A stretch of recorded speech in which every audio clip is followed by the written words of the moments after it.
Hey guys, Tate here, and this is the first of 3 breakdown videos that I'm going to be doing about the Call of Duty Ghosts trailer and the behind the scenes trailer that we saw at the Xbox One reveal, and that's going to take some getting used to because I'm not used to calling it Xbox One, but that's what the new Xbox is going to be called if you didn't know. But getting back onto topic, Call of Duty Ghosts, and this is the first one of 3 as I've already said. This one is on multiplayer, the other 2 are going to be on the single player, and the other one's going to be on like the guns and new features basically. But getting right into the new multiplayer details that we've seen, and we don't normally see multiplayer details officially confirmed in a trailer this early on in the year, so it's an absolute gift for them to give us some details this early on, and they have shown us dynamic maps. This is just one of 2 new features and possibly more that they've put into the game, but they only showed off 2 of them. So dynamic maps are basically just what they say in the name. They change due to different circumstances, due to different player actions and things like that. And a couple of things he talked about were things like big earthquakes, floods. They can change the shape of the map and the different routes in the map that you can take. Also, player driven actions are something that can change the map as well, so opening doors, closing doors, exploding traps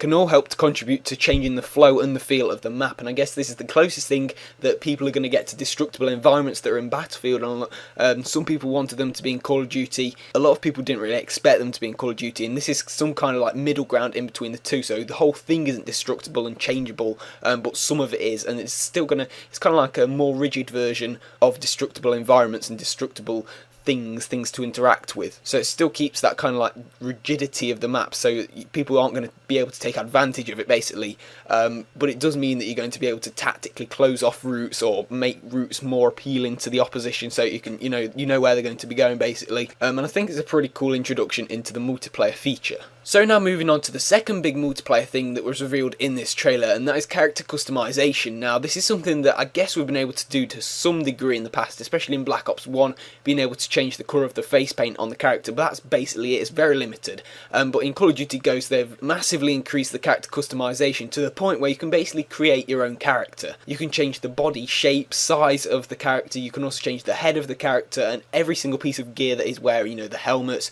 the colour of his camouflage, everything like that. Now this is something super cool, and I didn't see this coming. It's something like loads of people would have liked to have happened, but I don't think it was really on the horizon of what people thought was going to be happening. It was totally out of the blue, and I think this is going to be absolutely awesome. I'm going to see some wacky combinations, but it's going to be really cool to see what people can come up with. But yeah, it's not going to change the gameplay much, but it's going to look very cool, and it's going to be something cool that you can implement into the game. So they're the only 2 things they revealed about the multiplayer, but there are a couple of things linked into multiplayer, like the weapons and also the new animations that I'm going to be talking about in the next video, the second part of this, the breakdown of the extra parts of the trailer, so those animations and extra things like that that I haven't picked up on in the single player or the multiplayer one. But also check out the single player one, that'll be uploaded very shortly as well. So thank you very much for watching guys, check out the other 2 parts of this video, and I hope you all have a great day.